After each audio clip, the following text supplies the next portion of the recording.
Hello everyone, welcome to City Online Classes. This is Dr. Jeetu Singh. Today I will teach you microeconomics first semester 4th unit for honors. Students आज हम आपके साथ अगला topic discuss करने वाले हैं. आज का हमारा टॉपिक है क्वाजी रेंट, आभास लगान. क्वाजी रेंट क्या होता है, इसे हम क्यों पढ़ते हैं, चलिए डिस्कस करते हैं. Scarcity rent. स्कैर्सिटी रेंट इन हिंदी दुर्लभता का लगान कहते हैं. दुर्लभता का लगान क्या है, इसे किसने दिया है, ये 2015 एंड 16 दोनों में आया है. It's a very important question. Students ये शॉर्ट क्वेश्चन है, चलिए एक्सप्लेन करते हैं. What do you mean by scarcity rent और quasi rent. Students quasi rent को प्रोफेसर अल्फ्रेड मार्शल ने दिया है. चलिए देखते हैं उन्होंने इसमें क्या एक्सप्लेन किया है. Let's start. Introduction. The concept of quasi rent was introduced in economics by Alfred Marshall. Marshall's concept of quasi rent is the extension of the Ricardian concept of rent to the short-term earning of the capital equipment such as machineries, building, etc., which are inelastic in short run. It refers to the income produced when the demand for product increases. It is used for shorter period and in this supply of factors are fixed. Professor Marshall का मानना है यहाँ पे कि जो rent है वो सिर्फ और सिर्फ शॉर्ट पीरियड में ही प्राप्त की जा सकती है. क्यों? क्योंकि शॉर्ट पीरियड में प्रोड्यूसर के पास समय कम होता है, वो अकॉर्डिंग टू डिमांड सप्लाई नहीं कर सकता है.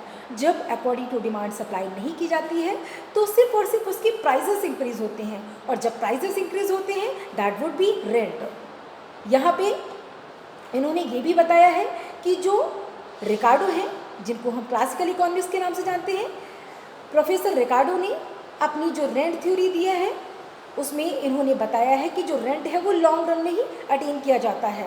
और इन्होंने दो बातें बताई है रिकार्डो ने कि जो रेंट है वो लैंड की स्कैर्सिटी के कारण अटेन किया जाता है, एंड जो डिफरेंशियल रेंट होता है, डिफरेंशियल लैंड होता है, उसके कारण भी रेंट की सिचुएशन जनरेट होती है. इट मीन्स भूमि की दुर्लभता के कारण लगान उत्पन्न होता है और भेदात्मक भूमि के कारण भी लगान की सिचुएशन जनरेट होती है. तो इनकी दो बातों में एक बात प्रोफेसर मार्शल के कॉन्सेप्ट में क्लियर है कि जो रेंट है वो शॉर्ट रन से किसी भी चीज़ की कमी के कारण जनरेट होता है. तो ये बात सही है कि अगर इकोनॉमी में किसी चीज़ की कमी है, उसका सप्लाई कम है, उसकी डिमांड ज़्यादा है, इट मीन्स उसका क्या होगा, प्राइस इंक्रीज होने से रेंट की सिचुएशन जनरेट होगी.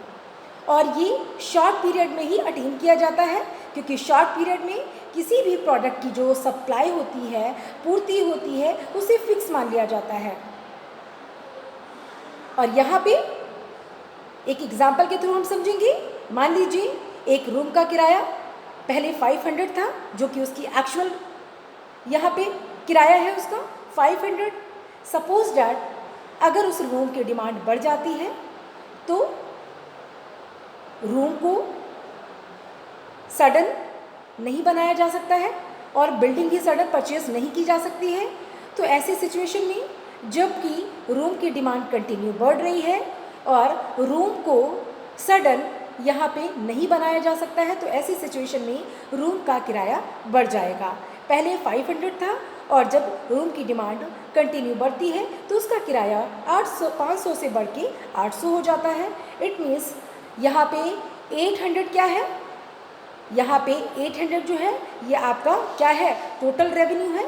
यहाँ पे 500 क्या है, टोटल वेरिएबल कॉस्ट है. यहाँ पे 800 minus 500 is equal to 300 is equal to quasi rent, आभास लगान. यहाँ पे जो 300 है वो आपका रेंट होगा. क्वाजी रेंट के लिए एक फॉर्मूलेट है, इसे हम quasi rent is equal to total revenue minus total variable cost के नाम से भी जानते हैं. इट मीन्स इसे हम इस तरह से फॉर्मुलेट कर सकते हैं. इसका फॉर्मूला क्या है, क्वाजी रेंट आभास लगान, टोटल रेवेन्यू कुल आगम, total revenue total variable cost, कुल परिवर्तनशील लागतों के साथ अगर उसे माइनस कर दिया जाएगा तो कुल आभास लगान प्राप्त हो जाएगा।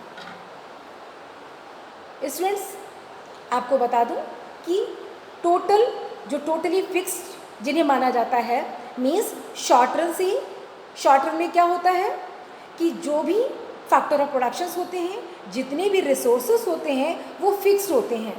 क्यों फिक्स होते हैं? क्योंकि ऑल ऑफ सडन उनके डिमांड के इंक्रीज होने पे उनकी सप्लाई को नहीं बढ़ाया जा सकता है। तो यहाँ पे आप शेड्यूल से देख पा रहे हैं कि यहाँ पे जो फैक्टर्स हैं वो फिक्स हैं, और जो फैक्टर्स फिक्स होते हैं उन्हें हम रैंड फैक्टर के नाम से जानते हैं, और जो रैंड फैक्टर्स होते हैं वो शॉर्ट रन में ही अटेन होते हैं, शॉर्ट रन से ही रिलेटेड होते हैं, और शॉर्ट रन में क्वाजी रेंट प्राप्त होता है। क्वाजी रेंट आभास लगान, क्वाजी रेंट का रिलेशन किस टाइम पीरियड से है? शॉर्ट पीरियड से है। तो यहाँ पे शॉर्ट पीरियड में क्वाजी रेंट आभास लगान प्राप्त किया जाता है, क्योंकि यहाँ पे जो फैक्टर ऑफ प्रोडक्शंस होते हैं वो टोटली फिक्स्ड होते हैं, और यहाँ पे कुछ फैक्टर्स जो होते हैं वो वेरी किए जाते हैं, और सम फैक्टर्स रिमेन कांस्टेंट मान लिए जाते हैं। इट मीन्स इसे हम रैंड फैक्टर्स के नाम से जानेंगे जो शॉर्ट रन से रिलेटेड होंगे। और totally variable factors, totally variable factors वो फैक्टर्स होते हैं जो लॉन्ग रन से रिलेटेड होते हैं।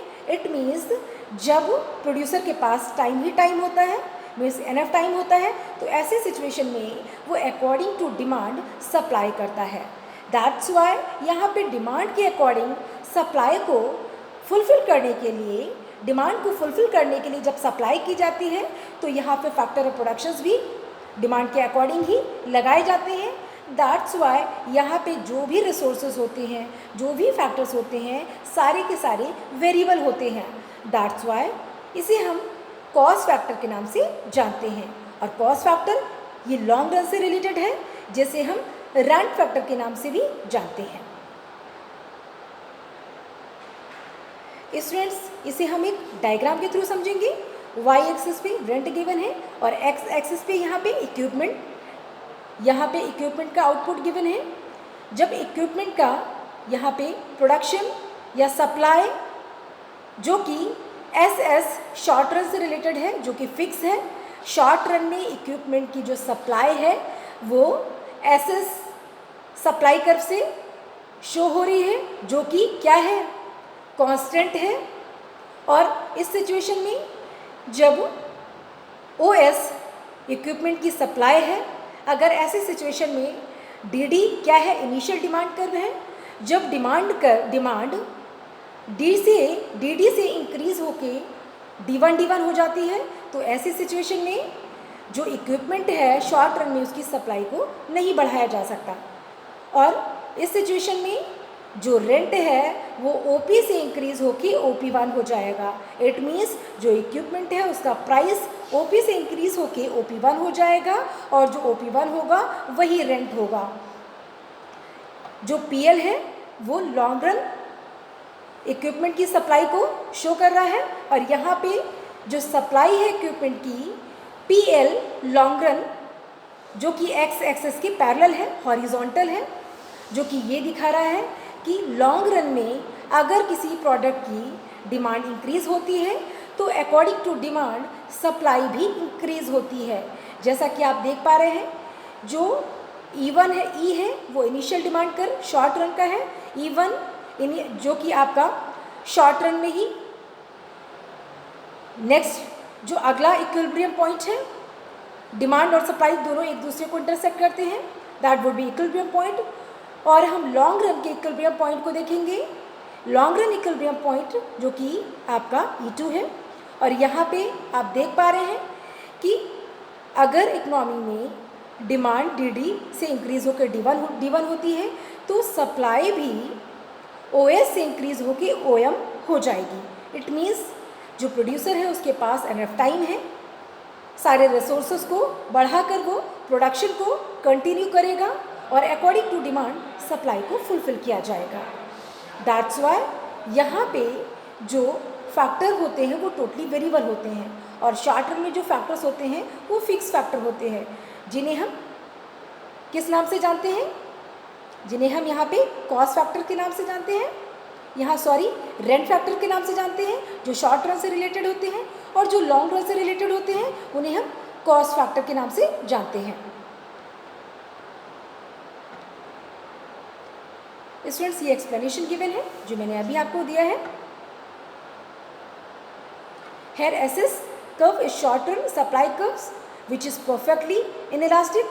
जो शॉर्ट रन SS कर्व है वो शॉर्ट रन सप्लाई कर्व है जो कि परफेक्टली क्या है, इनइलास्टिक है, वर्टिकल है, कांस्टेंट है, फिक्स है। And PL curve is long run supply curve. जो PL कर्व है वो लॉन्ग रन सप्लाई कर्व है जो कि परफेक्टली इलास्टिक है, हॉरिजॉन्टल है, पूर्णतया लोचदार है। और यहाँ पे ये बताया गया है कि जब लॉन्ग रन की बात होती है तो जो फैक्टर ऑफ प्रोडक्शंस होते हैं वो टोटल वेरिएबल होते हैं, और शॉर्ट रन में जो फैक्टर होते हैं टोटल वेरिएबल नहीं होते हैं, बल्कि कुछ फैक्टर्स वेरी किए जाते हैं और कुछ फैक्टर्स कांस्टेंट मान लिए जाते हैं।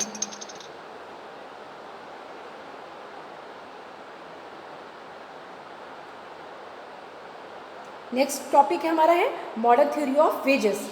स्टूडेंट्स, मजदूरी का जो आपका आधुनिक सिद्धांत है इसकी बात करेंगे।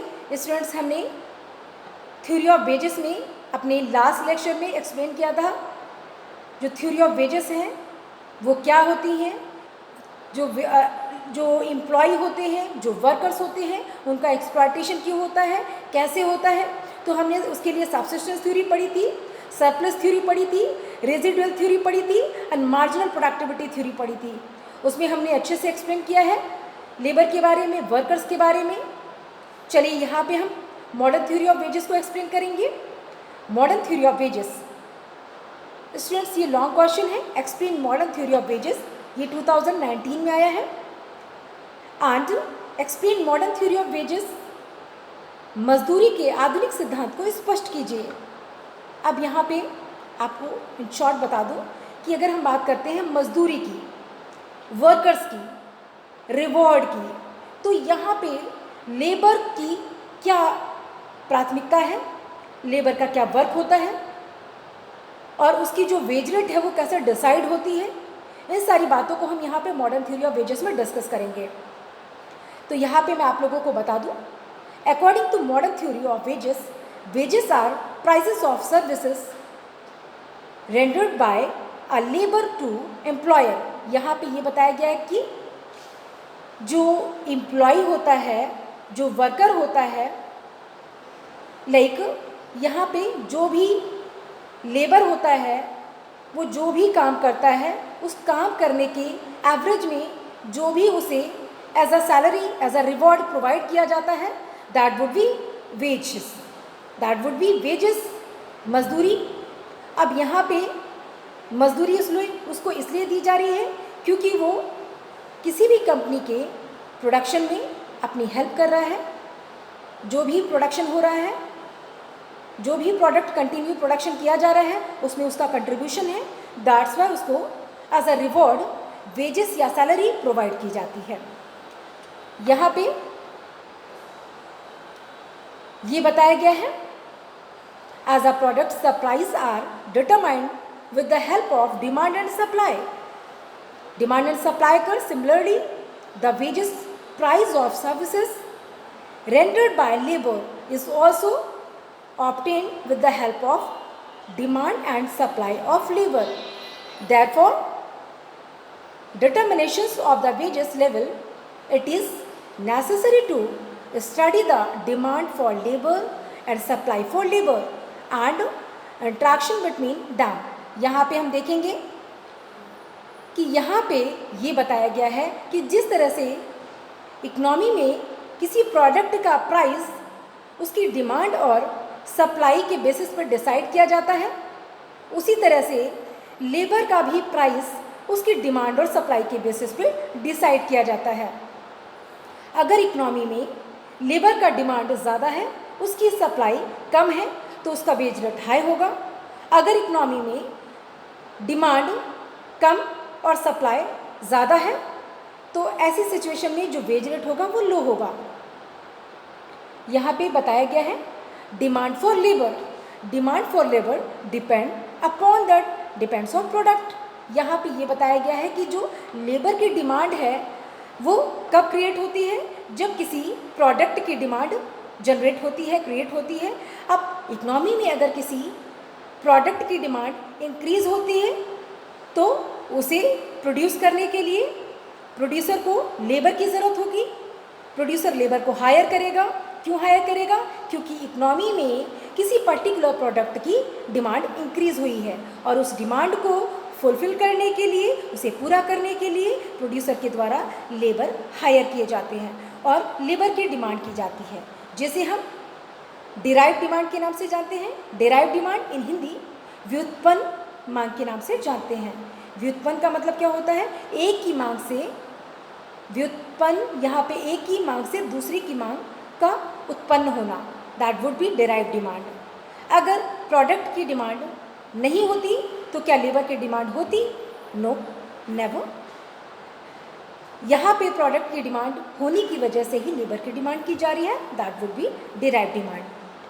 अब यहाँ पे सप्लाई ऑफ लेबर, यहाँ पे क्या बताया जाता है कि जो सप्लाई ऑफ लेबर है वो डिसाइड करता है कि अगर शॉर्ट रन में हम बात करें तो यहाँ पे वेज रेट क्या होंगे? लो होंगे, क्योंकि शॉर्ट रन में किसी भी प्रोडक्ट को प्रोड्यूस करने के लिए प्रोड्यूसर के पास बहुत एनफ टाइम नहीं होता है और जब एनफ टाइम नहीं होता है इट मीन्स वो रिसोर्सेज जो फैक्टर ऑफ प्रोडक्शंस हैं उनकी भी डिमांड नहीं करेगा और जब उनकी कम डिमांड होगी तो उनके वेज रेट भी लो होंगे। What about long run? यहाँ पे ये बताया गया है कि अगर हम लॉन्ग रन की बात करें तो लॉन्ग रन में प्रोड्यूसर के पास एनफ टाइम होता है, पर्याप्त समय होता है और ऐसे सिचुएशन में जबकि उसके पास एनफ टाइम होता है तो वो अकॉर्डिंग टू डिमांड सप्लाई को करने के लिए लेबर जितने भी फैक्टर ऑफ प्रोडक्शंस होते हैं सभी को क्या करता है? हायर करता है। इट मीन्स यहाँ पे डिमांड ज़्यादा होती है तो लॉन्ग रन में वेज रेट भी हाई होंगे। हम इसे एक शेड्यूल के थ्रू समझेंगे। यहाँ पे demand, left side demand given है and right side supply given है। यहाँ पे अगर प्रोड्यूसर के रेस्पेक्ट में अगर हम बात करें तो ये बताया गया है if wages rate high demand for the workers. यहाँ पे ये बताया गया है कि अगर वेज रेट हाई होगा तो कोई भी प्रोड्यूसर हाई वेज रेट पे वर्कर्स की डिमांड नहीं करेगा, क्योंकि अगर वो हाई वेज रेट पे वर्कर्स की डिमांड करता है तो उसकी कॉस्ट ऑफ प्रोडक्शन ज़्यादा आएगी और जब कॉस्ट ऑफ प्रोडक्शन उसकी ज़्यादा आएगी तो उसे लॉस होगा। तो उसका जो मेन मोटो है कम कॉस्ट में मैक्सिमम प्रॉफिट अर्न करने का, वो नहीं होगा। तो जब वेज रेट हाई होंगे तो वर्कर्स की डिमांड लो होगी, कम होगी और जब वेज रेट लो होंगे तो वर्कर्स की डिमांड ज़्यादा की जाएगी। अगर हम यहाँ पे सप्लाई के रेस्पेक्ट में देखें, by workers ready to supply its work. If wage rate high supply of product will be increase और हाई। यहाँ पे ये बताया गया है कि जब वेज रेट हाई होता है तो सप्लाई के रेस्पेक्ट में अगर हम देखें तो जब वेज रेट हाई है इट मीन्स वेज रेट जब इंक्रीज हो रहा है तो हर बंदा काम करने के लिए रेडी होगा, क्योंकि अच्छी सैलरी पे हर कोई काम करना चाहता है। तो यहाँ पे जो वर्कर्स हैं वो काम करने के लिए अट्रैक्ट होंगे, रेडी होंगे और इस तरह से जो प्रोडक्शन है उसकी, यहाँ पे प्रोडक्शन जो है उसकी सप्लाई क्या होगी? प्रोडक्शन है वो इंक्रीज होगा इकोनॉमी में और इस तरह से जब वेज रेट लो होंगे तो कोई भी वर्कर्स लो वेज रेट पे काम नहीं करना चाहता है, कम पैसे में काम नहीं करना चाहता है। तो इससे क्या होगा? बहुत सारे वर्कर्स जॉब छोड़कर चले जाते हैं। तो इससे क्या होता है कि वेज रेट लो होगा तो सप्लाई भी लो होगा, जब वेज रेट हाई होगा तो सप्लाई भी हाई होगा। इसे हम शेड्यूल और डायग्राम के थ्रू समझेंगे। स्टूडेंट्स, पहले डिमांड गिवन है, then wage rate, then supply. Schedule में आप देख पा रहे हैं डिमांड जब 100 होती है तो वेज रेट क्या होता है। तो यहाँ पे हम डिमांड के रेस्पेक्ट में पहले बात करेंगे, देन सप्लाई के रेस्पेक्ट में बात करेंगे। तो हम पहले देख लेते हैं कि जब वेज रेट 10 होता है तो डिमांड कितनी होती है? 100। और जब वेज रेट 20 होता है तो डिमांड यहाँ पे वर्कर्स की 80 हो जाती है और जब वेज रेट 30 होता है तो यहाँ पे डिमांड फॉर वर्कर 60 हो जाती है। एंड देन वेज रेट जब 40 होता है तो यहाँ पे डिमांड फॉर वर्कर 40 हो जाता है, और जब वेज रेट 50 होता है तो यहाँ डिमांड फॉर वर्कर 20 होता है। इट मीन्स जैसे जैसे वेज रेट इंक्रीज हो रहा है, वर्कर्स की जो डिमांड है, डिमांड फॉर वर्कर्स डिक्रीज हो रहा है। इट मीन्स वेज रेट और वर्कर्स की डिमांड के बीच इनवर्स रिलेशन देखने को मिल रहा है। इट मीन्स जब वेज रेट हाई होता है तो प्रोड्यूसर यहाँ पे कम वर्कर्स की डिमांड करता है, और जब वेज रेट लो होता है तो प्रोड्यूसर यहाँ पे क्या करता है, ज़्यादा वर्कर्स की डिमांड करता है। अब हम सप्लाई के रेस्पेक्ट में देखेंगे। जब वेज रेट 10 होता है तो सप्लाई 20 होता है, जब वेज रेट 20 होता है तो सप्लाई 40 हो जाता है, और जब वेज रेट 30 होता है तो सप्लाई 60 होता है, एंड जब वेज रेट 40 होता है तो सप्लाई क्या हो जाता है, 80 हो जाता है, एंड जब वेज रेट 50 होता है तो supply will be 100। It means जैसे जैसे वेज रेट इंक्रीज हो रहा है, यहाँ पे supply of product will B increases. यहाँ पे क्या हो रहा है, supply of product will be increase. यहाँ पे जो प्रोडक्ट है उसकी सप्लाई भी इंक्रीज होगी, कब, वेज रेट जब हाई होंगी। तो हमने देखा पहले डिमांड के रेस्पेक्ट में हमने वेज रेट देखा, फिर हमने सप्लाई के रेस्पेक्ट में वेज रेट को यहाँ पे एक्सप्लेन किया। जब हम डिमांड के रेस्पेक्ट में देखते हैं तो डिमांड और वेज रेट के बीच इनवर्स रिलेशन होता है। जब यहाँ पे डिमांड फॉर वर्कर की बात होती है तो जब वेज रेट हाई होता है तो लो, यहाँ पे डिमांड फॉर वर्कर कम होता है, और जब वेज रेट लो होता है तो डिमांड फॉर वर्कर हाई होता है। जब हम सप्लाई के रेस्पेक्ट में बात कर रहे हैं तो जब वेज रेट हाई होता है तो यहाँ सप्लाई भी हाई होती है। इसे हम डायग्राम के थ्रू समझेंगे। स्टूडेंट्स आप देख पा रहे हैं वाई एक्सिस पे यहाँ पे वेज रेट गिवन है और एक्स एक्सिस पे डिमांड एंड सप्लाई गिवन है। जहाँ पे डिमांड और सप्लाई एक दूसरे को इंटरसेक्ट करते हैं, जहाँ पे डिमांड और सप्लाई एक दूसरे को मीट करते हैं, that would be equilibrium point. Equilibrium point that would be E point. और यहाँ पे आप देख पा रहे हैं यहाँ पे जो 60 है वो डिमांड और सप्लाई है। यहाँ पे डिमांड और सप्लाई इक्वल है, कब, जब वेज रेट 30 है। आप देख पा रहे हैं 30, आप शेड्यूल पे देख पा रहे हैं कि जब वेज रेट 30 होता है तो डिमांड फॉर वर्कर भी 60 होता है और सप्लाई ऑफ प्रोडक्ट भी 60 होता है। तो यहाँ पे ई पॉइंट पे डिमांड फॉर वर्कर 60 है और सप्लाई ऑफ प्रोडक्ट भी 60 है, कब, जब वेज रेट 30 है। It means that would be equilibrium point. और यहाँ पे हमने मॉडर्न थ्योरी ऑफ वेजेस को एक्सप्लेन किया। स्टूडेंट्स ये असाइनमेंट है, ये आपका सबसे पहला क्वाजीरेंट का असाइनमेंट है। ये क्वेश्चंस हैं। पहला क्वेश्चन है write the meaning of quasi rent. Next question write the formula of quasi rent. Next question है write the assumptions of quasi rent. उसके बाद नेक्स्ट जो अगला टॉपिक हमने डिस्कस किया है मॉडर्न थ्योरी ऑफ वेजेस, मजदूरी का आधुनिक सिद्धांत। उसके दो क्वेश्चन है write the meaning of modern theory of wages and next question है write the assumption of modern theory of wages. Students आप लोगों को इन सभी क्वेश्चन के आंसर फाइंड आउट करने हैं और उसके बाद मेरी ईमेल आईडी पे सेंड करना है। This is my email ID jitu.citycollege@gmail.com। This is my email ID. Students I hope आप लोगों को ये लेक्चर समझ आया होगा। Thank you so much.